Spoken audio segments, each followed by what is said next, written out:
Hi guys, അപ്പോൾ ഞാൻ വീണ്ടും എത്തിയിട്ടുണ്ട് കേട്ടോ. ഇന്ന് വന്നേക്കുന്ന വീഡിയോ എന്ന് പറഞ്ഞാൽ മുണ്ടക്കൈ ചൂരൽമല ഉരുൾപൊട്ടലുമായി ബന്ധപ്പെട്ട് അവർക്ക് താമസിക്കാൻ ടൗൺഷിപ്പ് ഉണ്ടാക്കിയതിൻ്റെ വീഡിയോയുമായിട്ടാണ്.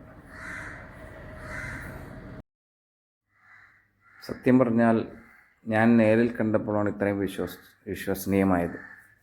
എൻ്റെ പേര് അഫ്സൽ അറക്കൽ, എറണാകുളം ജില്ലയിൽ മുടിക്കൽ എന്ന പ്രദേശത്ത് താമസിക്കുന്നത്. അങ്ങനെ ഞാൻ വയനാട് മേപ്പാടിയിൽ വന്നപ്പോൾ കാണാനിടയായതാണ്. ഇവിടെ ഒരുപാട് ആളുകൾ ഇത് കാണാനിവിടെ എത്തുന്നുണ്ട്.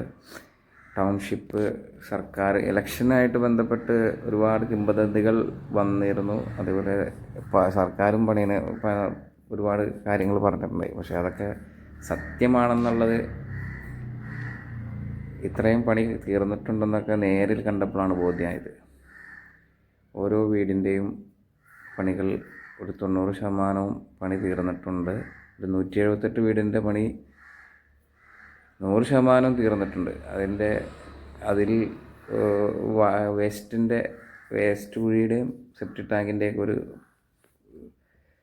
ചെറിയൊരു ഇതിൻ്റെ താമസമുള്ളൂ. അത് ഉടനടി പരിഹരിക്കുമെന്നാണ് ഇവിടെയുള്ള നാട്ടുകാരൊക്കെ പറഞ്ഞത്.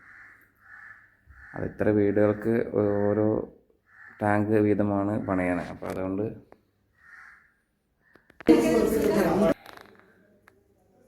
അതുകൊണ്ടുള്ള കാലതാമസമാണെന്നാണ് ഇവിടെ ഉള്ളവർ പറഞ്ഞത്.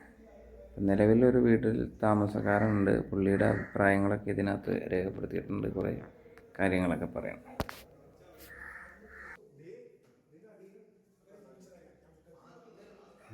നിലവിലുള്ള വീടുകൾ പണി ഫുൾ തീർന്നേക്കുന്ന വീടുകൾക്ക് ഫാൻ അടക്കം പ്ലംബിങ്, വയറിങ്, വാട്ടർ ടാങ്ക്, സോളാറിൻ്റെ ഇതുവരെയും എല്ലാം സെറ്റ് ചെയ്ത് എല്ലാം ഓക്കെയാണ്.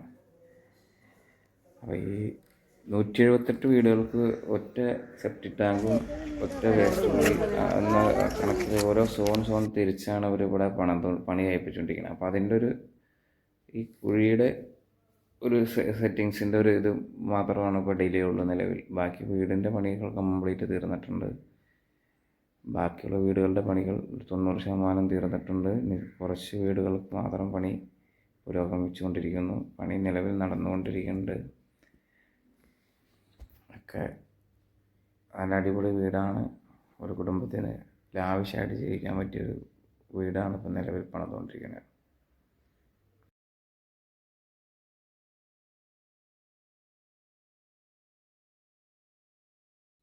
അങ്ങനെ ഫസ്റ്റ് കൈമാറി കിട്ടിയ വീടിൻ്റെ ഉടമക്കാരൻ നിലവിൽ ഇരിപ്പുണ്ട്. എല്ലാവരോടും അഭിപ്രായങ്ങളൊക്കെ സംസാരിച്ചുകൊണ്ടിരിക്കുന്നുണ്ട്. പുള്ളിയുടെ അഭിപ്രായം നമുക്കും കേൾക്കാം.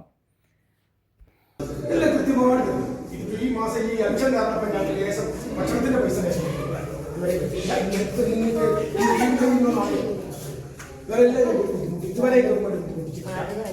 സ്റ്റാഫുകൾ ഞങ്ങളെ ബുദ്ധിമുട്ടിക്കുന്നത് എല്ലാം ഉണ്ടാവുമല്ലോ അങ്ങോട്ടും ഇങ്ങോട്ടും. അങ്ങനത്തെ കുറെ ആൾക്കാർ, കുറെ ഗവൺമെന്റ് ഉദ്യോഗസ്ഥന്മാർ ചെറിയ മെഡിക്കൽ ബില്ലൊക്കെ ഭാര്യയ്ക്ക് ഓപ്പറേഷനൊക്കെ ഇപ്പോൾ തിരിച്ചു കൊണ്ടുവരണം. അങ്ങനെ എന്തിനു വേണ്ടി ചെയ്യുന്ന അങ്ങനെ കുറെ ആൾക്കാർ നമ്മളെ കാണുന്നത്. അല്ലാതെ ഈ ഗവൺമെന്റിനെ ഒരിക്കലും കുറ്റം പറയാനൊന്നും ചെയ്യുന്നില്ല. എല്ലാത്തിലും ഞങ്ങളുടെ കാര്യം ഇത് ഞാൻ ചർച്ച ചെയ്ത് കഴിഞ്ഞിട്ട് വേണം പഠിക്കാൻ. ഇനിയിപ്പോൾ നാളെ മറ്റന്നാൾ ഇലക്ഷൻ തിരക്കും ഇവരെ കിട്ടുന്നുണ്ടേ. മന്ത്രിമാരൊന്നും കിട്ടൂല. പെട്ടെന്ന് നമ്മൾ നിൽക്കുമ്പോൾ നമ്മുടെ കാര്യത്തിലൊന്നും കിട്ടില്ല. ഇതൊക്കെ ശ്രദ്ധപ്പെടുത്തണം എന്ന് ആഗ്രഹിക്കട്ടെ. പക്ഷെ ഇനി മന്ത്രി അല്ലെങ്കിൽ പ്രതിപക്ഷത്തായാലും കുഴപ്പമില്ല, അവർ അവർ ചെയ്യുന്നത് ഉറപ്പുണ്ട്. രാജമിനിസ്റ്റർ ഏത് സമയത്തും പറഞ്ഞു, ഏത് സമയത്ത് എന്നുള്ള കാര്യത്തിൽ ഞാൻ പഠിച്ചോളാം, ഏത് പാതിരാക്കി വിട്ടാണ് ഇവിടെ നിൽക്കുന്നതാണ്.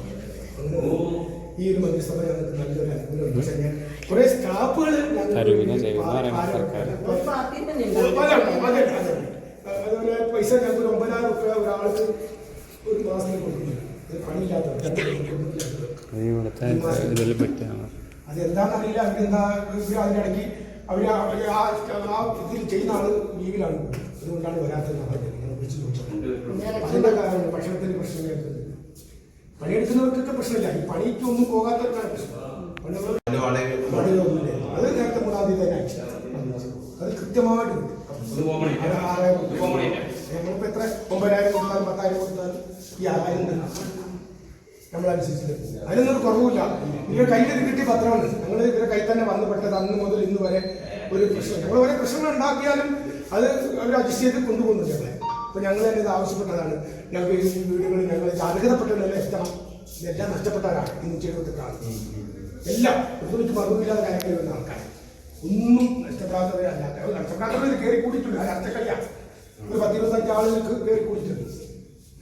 ഒരേ രാഷ്ട്രീയത്തിൻ്റെ ഒരു ബലം കൊണ്ട് കയറിയതാണ്. അങ്ങനെ അന്ന് അങ്ങനെ നിന്നിട്ട് പോലും ചെയ്തില്ല. ഞങ്ങൾക്കൊരു കാർഡ് തന്നില്ല ഗവൺമെന്റിക്ക്. ആ കാർഡ് പ്രകാരം എല്ലാം ആളുകൾ എന്റെ തൊട്ട വീട്ടിൽ വരെ ഇപ്പോ ഈ ലീഗിൽ പെട്ടത് അവർക്ക് നല്ല ഇതൊന്നും ചിലവരിങ്ങോട്ട് വരുന്നില്ല. ഇത് കാണുമ്പോൾ അവർക്ക് എന്തൊരു വേദനയാണ് എന്താ അറിയില്ല. ഈ വീടിന്റെ ചില ചുരമൽക്കാർ കുറച്ച് ആൾക്കാർ ഇങ്ങോട്ട് വരുന്നില്ല. നല്ലപോലെ ഞാൻ അറിയുന്നുണ്ട്.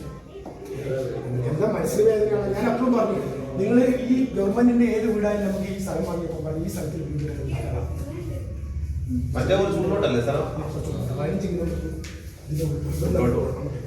എത്തിങ്ങാലിന്റെ കുറച്ച്